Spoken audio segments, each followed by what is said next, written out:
தவக்காலம் 4ஆம் வாரம் ஞாயிறு. முதல் வாசகம். இஸ்ரவேல் மீது அரசனாக தாவீது திருப்பொழிவு செய்யப்பட்டான். சாமுவேல் முதல் நூலிலிருந்து வாசகம். அதிகாரம் 16. இறைவார்த்தைகள் 1, 6 முதல் 7 மற்றும் 10 முதல் 13 முடிய. அந்நாட்களில் ஆண்டவர் சாமுவேலை நோக்கி, உன்னிடமுள்ள கொம்பை எண்ணெயால் நிரப்பிக் கொண்டு போ. பெத்லெகேமை சார்ந்த ஈசாயிடம் உன்னை அனுப்புகிறேன். ஏனெனில் அவன் புதல்வருள் ஒருவனை அரசனாக தேர்ந்தெடுத்துள்ளேன் என்றார். ஈசாயின் புதல்வர்கள் வந்தபோது அவர் எலியாவை பார்த்தவுடனே, ஆண்டவரால் திருப்பொழிவு செய்யப்பட்டவன் இவனாகத்தான் இருக்கும் என்று எண்ணினார். ஆனால் ஆண்டவர் சாமுவேலிடம், அவன் தோற்றத்தையும் உயரத்தையும் பார்க்காதே, ஏனெனில் நான் அவனை புறக்கணித்து விட்டேன். மனிதர் பார்ப்பது போல் நான் பார்ப்பதில்லை. மனிதர் முகத்தை பார்க்கின்றனர், ஆண்டவரோ அகத்தை பார்க்கின்றார் என்றார். இவ்வாறு ஈசாய் தம் 7 புதல்வரை சாமுவேல் முன்பாக கடந்து போக செய்தார். இவர்களையும் ஆண்டவர் தேர்ந்து கொள்ளவில்லை என்றார் சாமுவேல்.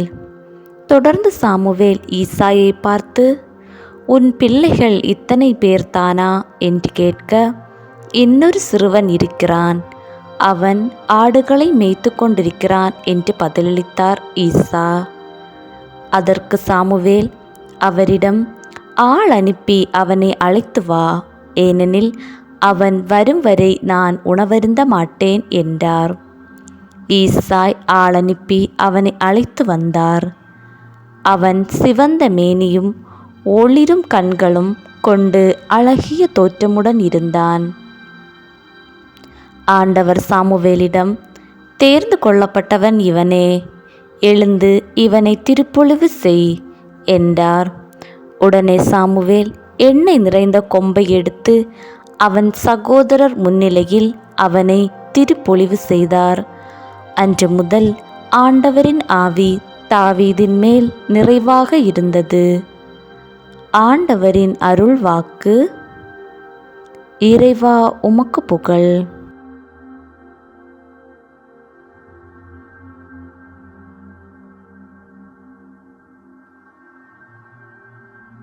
இரண்டாம் வாசகம். இறந்தவனே, உயிர் பெற்றெழு, கிறிஸ்து உன் மீது ஒளிர்ந்தெழுவார். திருத்தூதர் பவுல் எபேசியருக்கு எழுதிய திருமுகத்திலிருந்து வாசகம். அதிகாரம் 5. இறைவார்த்தைகள் 8 முதல் 14 முடிய. சகோதரர் சகோதரிகளே, ஒரு காலத்தில் இருளாயிருந்த நீங்கள் இப்போது ஆண்டவரோடு இணைந்து ஒளியாயிருக்கிறீர்கள். ஆகவே ஒளி பெற்ற மக்களாக வாழுங்கள். ஏனெனில் ஒளியே எல்லா நன்மையையும் நீதியையும் உண்மையையும் விளைவிக்கிறது. ஆண்டவருக்கு உகந்தது எது என்பதை ஆராய்ந்து பாருங்கள். பயனற்ற இருளின் செயல்களை செய்கிறவர்களோடு உங்களுக்கு உறவு வேண்டாம். அவை குற்றமென எடுத்து காட்டுங்கள். அவர்கள் மறைவில் செய்பவற்றை சொல்லக்கூட வெட்கமாக இருக்கிறது. அவர்கள் செய்வது எல்லாம் குற்றமென ஒளியானது எடுத்துக்காட்டும் போது அவற்றின் உண்மை நிலை வெளியாகிறது. அவ்வாறு தெளிவாக்கப்படுவது எல்லாம் ஒளிமயமாகிறது. ஆதலால் தூங்குகிறவனே, விழித்தெழு, இறந்தவனே, உயிர் பெற்றெழு, கிறிஸ்து உன்மீது ஒளிர்ந்தெழுவார் என்று கூறப்பட்டுள்ளது. ஆண்டவரின் அருள் வாக்கு. இறைவா, உமக்கு புகழ். உலகின் ஒளி நானே, என்னை பின்தொடர்பவர் வாழ்வுக்கு வழிகாட்டும் ஒளியை கொண்டிருப்பார் என்கிறார் ஆண்டவர். நற்செய்தி வாசகம். அவர் போய் கழுவி பார்வை பெற்று திரும்பி வந்தார். யோவான் எழுதிய தூய நற்செய்தியிலிருந்து வாசகம். அதிகாரம் 9, இறை வார்த்தைகள் 1 முதல் 41 முடிய. அக்காலத்தில் இயேசு சென்று கொண்டிருக்கும் போது பிறவியிலே பார்வையற்ற ஒருவனைக் கண்டார். ரபி, இவர் பார்வையற்றவராய் பிறக்க காரணம் இவர் செய்த பாவமா, இவர் பெற்றோர் செய்த பாவமா என்று இயேசுவின் சீடர்கள் அவரிடம் கேட்டார்கள். அவர் மறுமொழியாக, இவர் செய்த பாவமும் அல்ல, இவர் பெற்றோர் செய்த பாவமும் அல்ல, கடவுளின் செயல் இவர் வழியாக வெளிப்படும் பொருட்டே இப்படி பிறந்தார். பகலாய் இருக்கும் வரை என்னை அனுப்பியவரின் செயலை நாம் செய்ய வேண்டியிருக்கிறது. இரவு வருகிறது, அப்போது யாரும் செயலாற்ற இயலாது. நான் உலகில் இருக்கும் வரை நானே உலகின் ஒளி என்றார். இவ்வாறு கூறிய பின் அவர் தரையில் உமிழ்ந்து உமிழ் நீரால் சேறு உண்டாக்கி அச்சேட்டை பார்வையற்றவருடைய கண்களில் பூசி, நீர் சிலோவாம் குளத்துக்கு போய் கண்களை கழுவும் என்றார். சிலோவாம் என்பதற்கு அனுப்பப்பட்டவர் என்பது பொருள். அவரும் போய் கழுவி பார்வை பெற்று திரும்பி வந்தார்.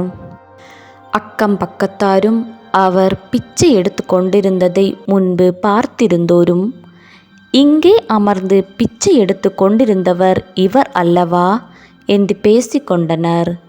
சிலர் அவரே என்றனர். வேறு சிலர் அவரை போல் இவரும் இருக்கிறார் என்றனர். ஆனால் பார்வை பெற்றவர் நான் தான் அவன் என்றார். அவர்கள், உமக்கு எப்படி பார்வை கிடைத்தது என்று அவரிடம் கேட்டார்கள்.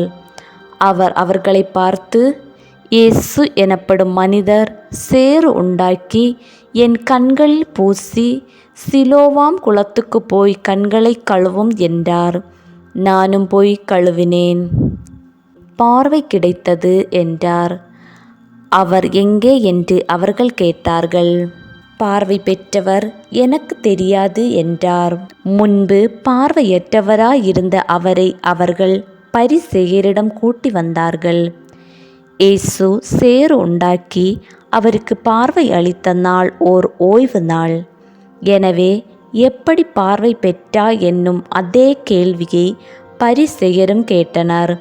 அதற்கு அவர், இயேசு என் கண்களில் சேறு பூசினார். பின் நான் கண்களை கழுவினேன். இப்போது என்னால் பார்க்க முடிகிறது என்றார். பரிசேயருள் சிலர், ஓய்வு நாள் சட்டத்தை கடைபிடிக்காத இந்த ஆள் கடவுளிடமிருந்து வந்திருக்க முடியாது என்று பேசிக்கொண்டனர். ஆனால் வேறு சிலர், பாவியான ஒரு மனிதரால் இத்தகைய அரும் அடையாளங்களை செய்ய இயலுமா என கேட்டனர். இவ்வாறு அவர்களிடையே பிளவு ஏற்பட்டது. அவர்கள் பார்வையற்றிருந்தவரிடம், உமக்கு பார்வை அளித்த அந்த ஆளை குறித்து நீ என்ன சொல்கிறாய் என்று மீண்டும் கேட்டனர். அவர் ஓர் இறைவாக்கினர் என்றார் பார்வை பெற்றவர். அவர் பார்வையற்றிருந்து இப்போது பார்வை பெற்றுள்ளார் என்பதை அவருடைய பெற்றோரை கூப்பிட்டு கேட்கும் வரை யூதர்கள் நம்பவில்லை. பிறவியிலே பார்வையற்றிருந்தான் என நீங்கள் கூறும் உங்கள் மகன் இவன் தானா? இப்போது இவனுக்கு எப்படி கண் தெரிகிறது என்று கேட்டார்கள். அவருடைய பெற்றோர் மறுமொழியாக, இவன் எங்களுடைய மகன்தான். இவன் பிறவியிலே பார்வையற்றவன்தான். ஆனால் இப்போது எப்படி அவனுக்கு கண் தெரிகிறது என்பதோ, யார் அவனுக்கு பார்வை அளித்தார் என்பதோ எங்களுக்கு தெரியாது. அவனிடமே கேளுங்கள். அவன் வயது வந்தவன் தானே, நடந்ததை அவனே சொல்லட்டும் என்றனர்.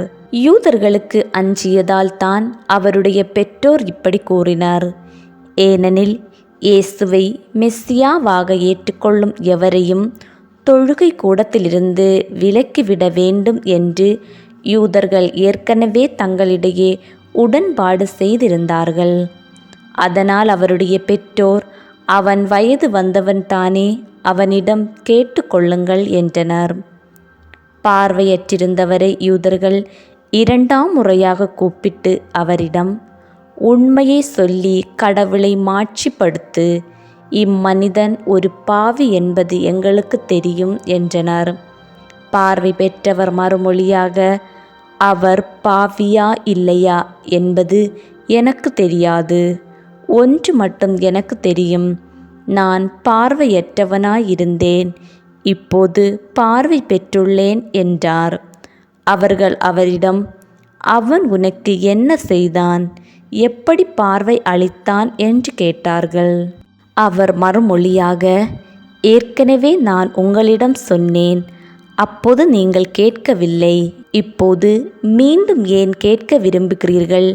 ஒருவேளை நீங்களும் அவருடைய சீடர்கள் ஆக விரும்புகிறீர்களோ என்று கேட்டார். அவர்கள் அவரை பழித்து, நீ அந்த ஆளுடைய சீடனாக இரு, நாங்கள் மோசேயின் சீடர்கள், மோசேயோடு கடவுள் பேசினார் என்பது எங்களுக்கு தெரியும், இவன் எங்கிருந்து வந்தான் என்பதே தெரியாது என்றார்கள். அதற்கு அவர், இது வியப்பா இல்லையா? எனக்கு பார்வை அளித்திருக்கிறார், அப்படியிருந்தும் அவர் எங்கிருந்து வந்தவர் என தெரியாது என்கிறீர்களே. பாவிகளுக்கு கடவுள் செவி சாய்ப்பதில்லை, இறைப்பற்று உடையவராய் கடவுளின் திருவுளப்படி நடப்பவருக்கே அவர் செவி சாய்க்கிறார் என்பது நமக்கு தெரியும். பிறவியிலே பார்வையற்றிருந்த ஒருவர் பார்வை பெற்றதாக வரலாறே இல்லையே. இவர் கடவுளிடமிருந்து வராதவர் என்றால் இவரால் எதுவுமே செய்திருக்க இயலாது என்றார். அவர்கள் அவரை பார்த்து, பிறப்பிலிருந்தே பாவத்தில் மூழ்கி கிடக்கும் நீயா எங்களுக்கு கற்றுத்தருகிறாய் என்று சொல்லி அவரை வெளியே தள்ளினர். யூதர்கள் அவரை வெளியே தள்ளிவிட்டதை பற்றி இயேசு கேள்விப்பட்டார். பின் அவரை கண்டபோது, மானிட மகனிடம் நீர் நம்பிக்கை கொள்கிறீரா என்று கேட்டார். அவர் மறுமொழியாக, ஐயா, அவர் யார் சொல்லும், அப்போது நானும் அவரிடம் நம்பிக்கை கொள்வேன் என்றார். இயேசு அவரிடம், நீர் அவரை பார்த்திருக்கிறீர், உம்மோடு பேசிக் கொண்டிருப்பவரே அவர் என்றார். அவர், ஆண்டவரே, நம்பிக்கை கொள்கிறேன் என்று கூறி அவரை வணங்கினார். அப்போது இயேசு, தீர்ப்பு அளிக்கவே நான் இவ்வுலகிற்கு வந்தேன், பார்வையற்றோர் பார்வை பெறவும் பார்வையுடையோர் பார்வையற்றோர் ஆகவுமே வந்தேன் என்றார். அவரோடு இருந்த பரிசேயர் இதை கேட்டபோது, நாங்களுமா பார்வையற்றோர் என்று கேட்டனர். இயேசு அவர்களிடம், நீங்கள் பார்வையற்றோராய் இருந்திருந்தால் உங்களிடம் பாவம் இராது. ஆனால் நீங்கள் எங்களுக்கு கண் தெரிகிறது என்கிறீர்கள், எனவே நீங்கள் பாவிகளாகவே இருக்கிறீர்கள் என்றார். ஆண்டவரின் அருள் வாக்கு. கிறிஸ்துவே உமக்கு புகழ்.